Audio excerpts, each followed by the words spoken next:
तो आज का वीडियो बहुत ज्यादा इंपॉर्टेंट होने वाला है। जितने भी एमपीपीएससी एस्पिरेंट इस वीडियो को जरूर देखें और इस वीडियो को आप लास्ट तक जरूर देखें और अपने दोस्तों के साथ भी शेयर करें। तो आज के कुछ ऐसी मेन टॉपिक पे हम बात करने वाले हैं जो आपके एमपीपीएससी एग्जाम के लिए बहुत ज्यादा इंपॉर्टेंट होने वाला है।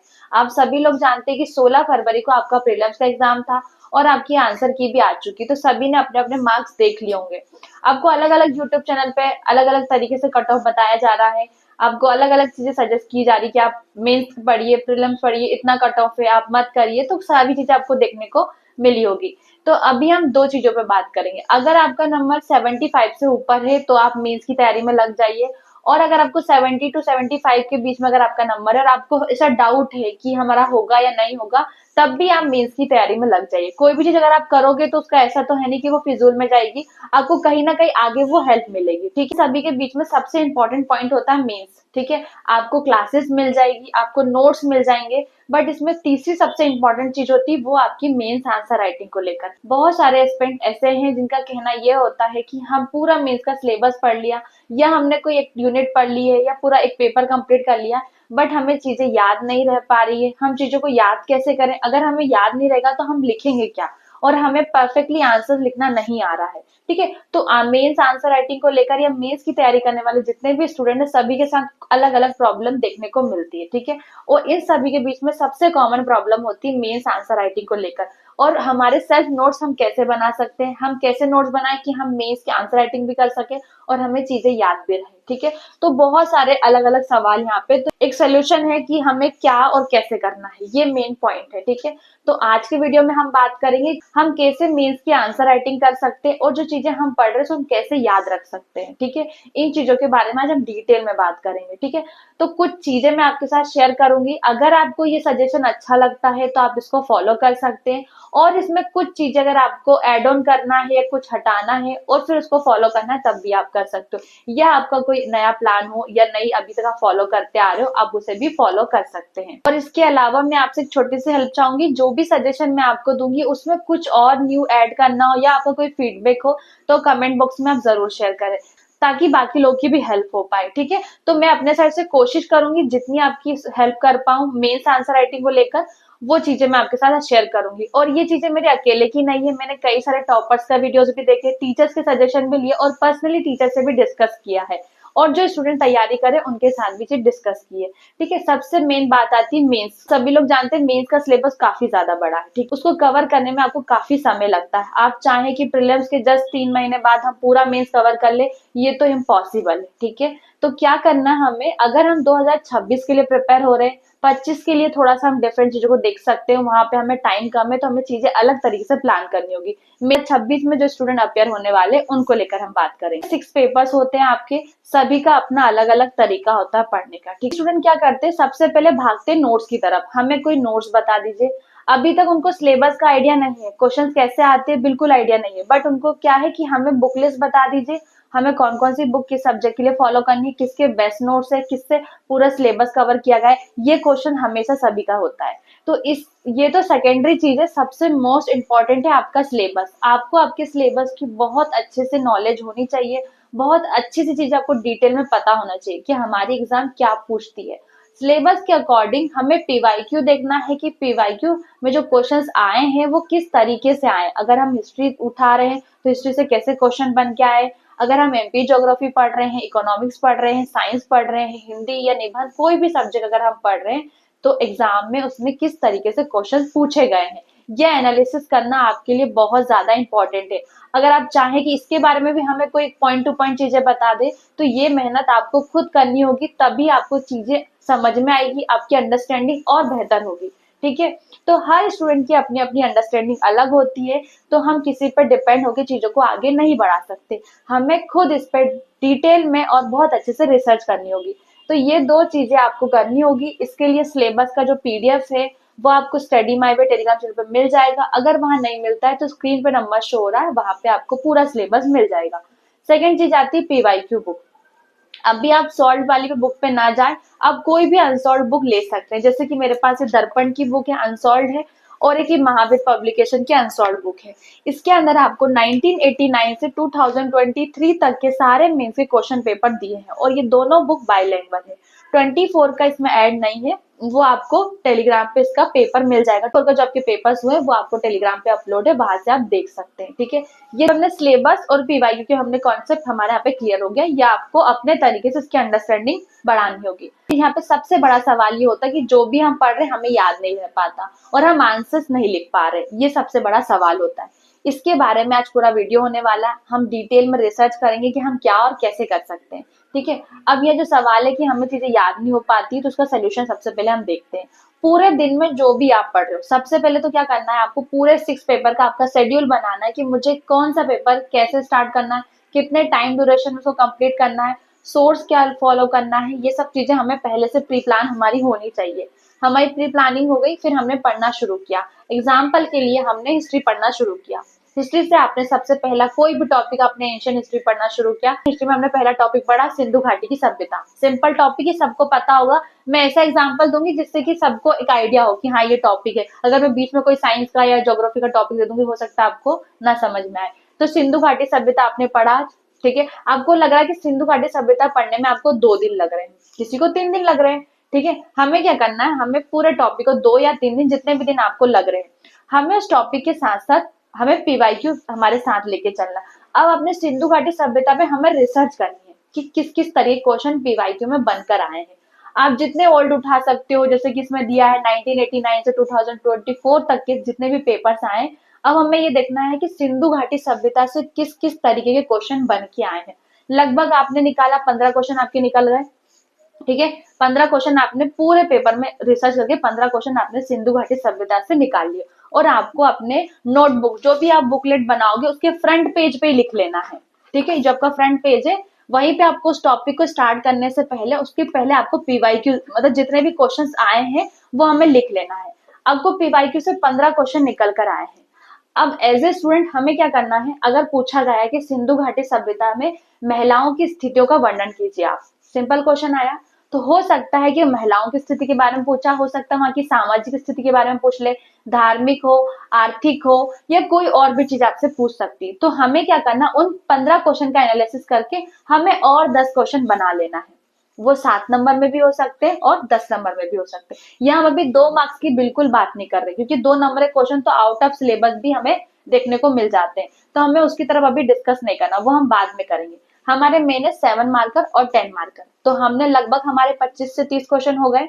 अब हमें क्या करना है, टॉपिक के पढ़ने के साथ साथ हमें उन सभी क्वेश्चन के ऊपर आंसर्स लिख लेना है। ठीक है, अगर पूछा है कि सिंधु घाटी सभ्यताओं की विशेषताओं का वर्णन कीजिए, तो हमें पॉइंट्स में लिखना है। टिप्पणी करना है तो हमें अलग तरीके से लिखना है ना।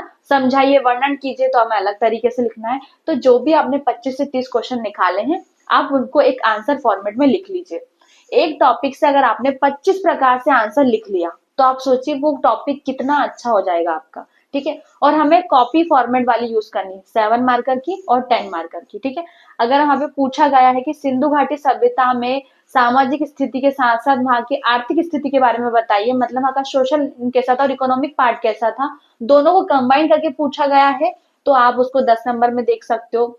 अब इसको हम तोड़ सकते हैं, सामाजिक अलग कर दिया हमने, आर्थिक अलग कर दिया, तो हम इसको 7 नंबर में देख सकते हैं। तो हमें उस 25 से 30 क्वेश्चन जो हमने निकाले हैं, वो हमें आंसर्स के फॉर्मेट में लिख लेना है। तो आपके क्या होगा, एक टॉपिक पे मॉडल आंसर आपके तैयार हो गए। क्योंकि ये जो फॉर्मेट है सिर्फ हम पीएससी में फॉलो कर सकते हैं, वो भी सिर्फ एमपीपीएससी में, क्योंकि एमपीपीएससी का पैटर्न ही यही है। वो आपसे ना सीधे सीधे सवाल पूछता है, ऐसा नहीं घुमा फिरा के कुछ नहीं पूछा जाता कि आपको बहुत कंफ्यूजन हो। एज ए यूपीएससी क्वेश्चन नहीं आते, बस सवाल को हम मॉडल आंसर में कन्वर्ट कर सकते हैं। ऐसा हमें सभी सब्जेक्ट के साथ करना है। ठीक है, आपको हर सब्जेक्ट के साथ ये करना है। इससे क्या होगा, अगर आपने एक टॉपिक पे 25 से 30 प्रकार के आंसर वही है, चेंज नहीं हुआ, आंसर का फॉर्मेट चेंज हुआ है, थोड़े बहुत शब्द चेंज हुए हैं, क्वेश्चन आपका अलग अलग है। ठीक है, आपको पढ़ना वही टॉपिक में, आपको वही सब कुछ पढ़ा जो आपको आंसर में लिखना है। हमें मॉडल आंसर की प्रैक्टिस करनी है। ठीक है, अब जैसे मैं आपको एग्जाम्पल के लिए बताऊं, ये देख सकते हो, ये हिस्ट्री का रजिस्टर है। ठीक है, इसमें मैं आपको स्टार्टिंग में बताती हूँ। यहाँ पे आप देख सकते हो, यहाँ पे आपको ये मतलब पुराने मॉडल का है फॉर्मेट है, ये 11 मार्कर और 6 मार्कर का फॉर्मेट आपको देखने को मिलेगा। ठीक है, ये ओल्ड वाला है। तो यहाँ पे पूरा मतलब आप देख सकते हो, यहाँ पे लिखा कि सिंधु घाटी सभ्यता की नगर योजना, जो नगर योजना वहां पे थी, जो नगर बनाए गए थे, उसके बारे में यहाँ पे क्वेश्चन पूछा। तो क्या किया, सबसे पहले यहाँ पे एक फ्लो चार्ट बनाया कि अलग अलग उनके पॉइंट्स के बारे में, और फिर उनको एक्सप्लेन कर दिया। तो ये हमारे 11 नंबर में क्वेश्चन हो गया। ठीक है, वहां का पानी की व्यवस्था कैसे थी, वहां का प्रबंधन कैसे था, वहां पे जो नालियां बनाई गई थी वो किस तरीके से बनाई गई थी, तो ये पूरा हमने एक्सप्लेन किया वहां पे। ठीक है, कूड़ेदान किस तरीके से बनाए गए थे, तो ये नगर योजना में जितनी चीजें अगर वहां पे हमने पढ़ी वो सारी आपको यहाँ पे हमने आंसर में यहाँ पे पुट कर दी।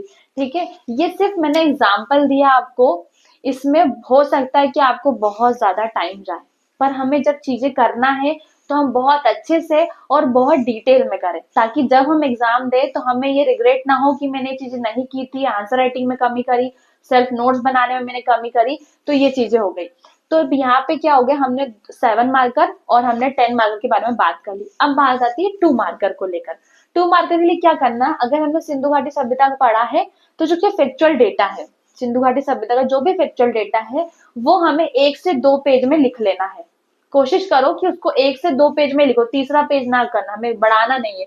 हमें 1 से 2 पेज में पूरे सिंधु घाटी सभ्यता के फैक्चुअल डेटा, ये जो चीजें हमें याद रखनी होती है, वहां पे कौन कौन सी नदियां थी, नगर कौन से थे, सब हमें वो फैक्चुअल डेटा हमें 2 पेज में लिख लेना है। क्योंकि 2 नंबर में क्या होता है, आपसे फैक्चुअल डेटा ही पूछा जाता है, 90% आपसे फैक्चुअल डेटा ही आता है। ये किसी की परिभाषा अगर आपसे पूछ लिया अदर सब्जेक्ट में अगर हम बात करें, तो हमें 2 नंबर के लिए यही करना है। क्योंकि आप 2 नंबर के कितने क्वेश्चन लिखोगे, उसकी कोई लिमिट नहीं है, हर साल नए क्वेश्चन देखने को मिलते हैं। 7 मार्कर 10 मार्कर में आपको रिपीट क्वेश्चन मिल जाएंगे, पर 2 मार्कर में बहुत कम चांसेस है कि आपको रिपीटेड क्वेश्चन देखने को मिले। तो हमें हर टॉपिक के लिए क्या करना है, जो भी टॉपिक हमने पढ़ा उसका फैक्चुअल डेटा हमें 2 पेज में कवर कर लेना है, ताकि जब हम लास्ट टाइम क्या करना है, हमें उन 2 पेज को रिवीजन कर लेना है। लास्ट में हमने रिवाइज कर लिया। अब उससे क्योंकि अगर हम 7 मार्कर में चीज को पुट कर सकते हैं, डेटा को 10 में भी पुट कर सकते हैं, तो ये चीज होगी। हमने 2 मार्कर के लिए बात करी, 7 के लिए और 10 के लिए। ठीक है, अभी तो देखो हो सकता है वीडियो में बहुत सारे स्टूडेंट को समझ में भी आ रहा हो, नहीं भी आ रहा हो। तो अगर आपको पर्सनली इंक्वायरी करनी है, पर्सनली समझना है, तो नंबर शो हो रहा है आपको स्टडी माई वे का, आप सीधे मुझसे कांटेक्ट कर सकते हैं। आपको ऑन कॉल बात करनी तो आप ऑन कॉल भी बात कर सकते हैं। ठीक है, बाकी कोशिश की गई कि वीडियो में आपको एक एक चीज क्लियर हो। ठीक है, फिर भी कोई डाउट हो, सजेशन हो, तो बेझिझक आप कमेंट करें हमें, या व्हाट्सएप पे मैसेज कर सकते हैं कि मैम हमें ये चीज भी ऐड करनी चाहिए, इससे बहुत बेहतर हो सकता है। ठीक है, अब ये चीजें हमने कर लिया कि हमने हर दिन कोई भी टॉपिक पढ़े, और टॉपिक का भी एक डिसाइड करो कि मुझे टॉपिक 2 दिन में फिनिश करना, 3 दिन में। आप उसको बहुत लंबा नहीं खींचो, जब तक हम डिसाइड नहीं करेंगे ना, वो टॉपिक हो सकता है हफ्ते भर भी चल सकता है। पहले आपको प्री प्लान करना है, और लॉन्ग टाइम टेबल कभी नहीं बनाना है, हमें हर दिन टाइम टेबल बनाना है, या हो सकता है हफ्ते भर का भी कर सकते हो, या सबसे अच्छा ऑप्शन है कि आप हर दिन बना लो, क्योंकि हमारी सिचुएशन अलग अलग होती है। हो सकता है आज हम 8 घंटे पढ़ पा रहे, पर हो सकता है हम कल 4 घंटे पढ़े, हमें कुछ और काम आ जाए। तो हमें क्या करना है, हमारा टारगेट सोने से पहले डायरी में लिख लेना है। आप इस तरह की कोई भी डायरी, आप एज ए स्टूडेंट अगर आप एक्सपेरिमेंट है तो आप डायरी जरूर फॉलो करें। कोई भी डायरी आप रख सकते हो, और आपको पर डे का आपको वहां पे चीजें लिख लेनी है। सोने से पहले आपको ये लिखना है कि मुझे कल क्या क्या कवर करना है, और ये भी डिसाइड करो सोर्सेस में क्या, जब क्या होता है कई बार जब हम पढ़ने बैठते हैं तो आधा टाइम तो हमारा यही चला जाता है कि हमें पढ़ना कहाँ से है। हमें यूट्यूब में कोई क्लास देखनी है तो हमें उसको देखने में समय जा रहा है, किताब में पढ़ना है तो हमारा देखने में समय जा रहा है। अगर यूट्यूब से भी कोई टॉपिक पढ़ना है तो किस टीचर का पढ़ना है, किस यूट्यूब चैनल से पढ़ना है, वो भी आप सेव करके रख लो अपनी हिस्ट्री में, ताकि जब आप पढ़ने बैठो तो तुरंत आपने ओपन किया और हमने पढ़ना शुरू किया, तो हमारा टाइम वेस्ट नहीं होगा। ठीक है, तो हमने मुझे अपने को नेक्स्ट डे क्या करना है वो हमने आज रात को लिख लिया, हमारे दिमाग में फिट है, हमारा दिमाग भी उसी तरीके से काम करेगा क्योंकि आपने चीज अपने दिमाग में बिठा ली है ना। तो नेक्स्ट डे आपने 7 बजे का शेड्यूल बनाया, तो हमें डायरी में सब कुछ मेंशन करना, और फिर नेक्स्ट डे नया शेड्यूल के साथ हमें टिक करना कि आज मैंने क्या क्या कंप्लीट कर लिया। तो ये तरीके से हमें चीजें फॉलो करनी है। ठीक है, मेन जो बात ये थी आंसर राइटिंग को लेकर। अब देखिए क्वेश्चन कहाँ से कैसे निकाल सकते ये भी हमने देख लिया। सबसे पहले हम क्वेश्चन निकालेंगे पीवाईक्यू से, और फिर हम उससे नए क्वेश्चन बनाएंगे, क्योंकि हमें इतना तो अंदाजा हो जाएगा कि भाई अगर पिछले 4 साल से इस पैटर्न में क्वेश्चन आ रहे तो हो सकता है इससे घुमा के ये वाला क्वेश्चन पूछ ले, तो इतना तो हम अंदाजा लगा सकते हैं। चीज सबसे ज्यादा हेल्प करेगी जो स्टूडेंट सेल्फ स्टडी कर रहे हैं। ठीक है, कोचिंग में जो जा रहे हैं वो तो है ना कोचिंग का फॉर्मेट फॉलो कर रहे हैं, उनका अपना कोई शेड्यूल नहीं है, उनका कोई अपना फॉर्मेट नहीं है, उन्हें टीचर्स बता रहे हैं और वो उन चीज को फॉलो करते जा रहे हैं। तो आपको ये चीज अगर आप कोचिंग ज्वाइन करें अच्छी बात है, बट आप अपना भी एक शेड्यूल और अपना भी एक सेल्फ नोट्स की तरफ जाएं। ठीक है, तो ये जितने भी रजिस्टर आप मेरे सामने देख रहे हो ये सभी मेंस आंसर राइटिंग के लिए। ठीक है, आप ये देख सकते हो सभी में वही फॉर्मेट जो मैंने आपके साथ शेयर किया ना, वही सही। ये 2 मार्कर का भी है, पर 2 मार्कर का आप नहीं बनाएंगे, टाइम वेस्ट होगा, आपको कोई मतलब नहीं है, ठीक है। ऐसे ही यहाँ पे 7 मार्कर का है, ठीक है। तो 7 मार्कर के फॉर्मेट पूरा बना हुआ है, यहाँ पे देख सकते हो, ठीक है। अगर आप ग्रुप स्टडी कर रहे हो, ठीक है, अगर आप 2 या 3 फ्रेंड्स लोग मिलके स्टडी कर रहे हो, तो ये जो आंसर राइटिंग वाला फॉर्मेट है, मतलब मॉडल आंसर का, आप उसको डिवाइड कर लो, ठीक है। आपने बोला अपने किसी भी दोस्त को, अगर साथ में स्टडी कर रहे हो, कि 1989 से 19 तक के आप क्वेश्चन निकालो, या 19 से 2000 तक के क्वेश्चन आप निकालो, तो ऐसे आपने डिवाइड कर लिया। उससे क्या होगा कि सभी ने अपना अलग अलग माइंड यूज किया है, तो आप एक दूसरे से शेयर कर पाओगे, ठीक है। तो ये चीज आपको बहुत हेल्प करेगी। अब यहाँ पे आता है कि बहुत से स्टूडेंट कहना होता है कि हम 8 घंटे पढ़ाई करते हैं, 12 घंटे पढ़ाई करते हैं। ये जो आवर्स है, आप इसको कंटिन्यूअसली कभी ना बैठे और इसको काउंट ना करें। आपको ये देखना है कि जो मैंने डिसाइड किया था, क्या वो मैंने 4 घंटे में कंप्लीट कर लिया है, या मुझे 12 घंटे लग रहे हैं। ये सबका अपना अपना है। और स्टडी को आप हमेशा 3 पार्ट में डिवाइड करो।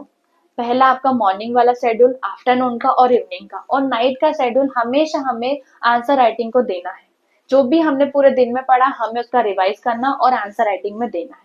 ये चीजें हमारी आंसर राइटिंग को लेकर आई होप आपको क्लियर होगी। मेन्स आंसर राइटिंग को लेकर जो भी सोल्यूशन हमारे साइड से हो सकता था, वो मैंने आपके साथ शेयर किया है। आई होप आप सभी को समझ में आया होगा।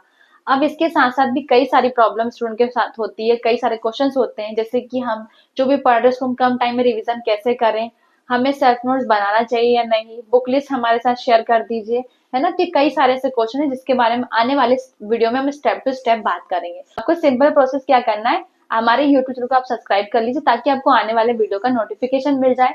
और मैं आप सभी को बोल रही हूँ, जितने भी आपके दोस्त हैं जो तैयारी कर रहे हैं, आप सभी से जुड़े, ताकि हम मिल के बाकी लोगों की हेल्प कर पाए। अगर आपको कोई फीडबैक है तो वो भी आप हमारे साथ शेयर कीजिए। और कई सारे स्टूडेंट ऐसे भी हैं जो वीडियोस देखते हैं, जो जिन्होंने कई बार मेंस दिया है, तो आप अपना एक्सपीरियंस भी हमारे साथ शेयर करें, ताकि जो बिगनर्स हैं उनकी हेल्प हो पाए। ठीक है, बस इतना ही। मिलते हैं नेक्स्ट वीडियो में कुछ नया लेकर। Thank you so much.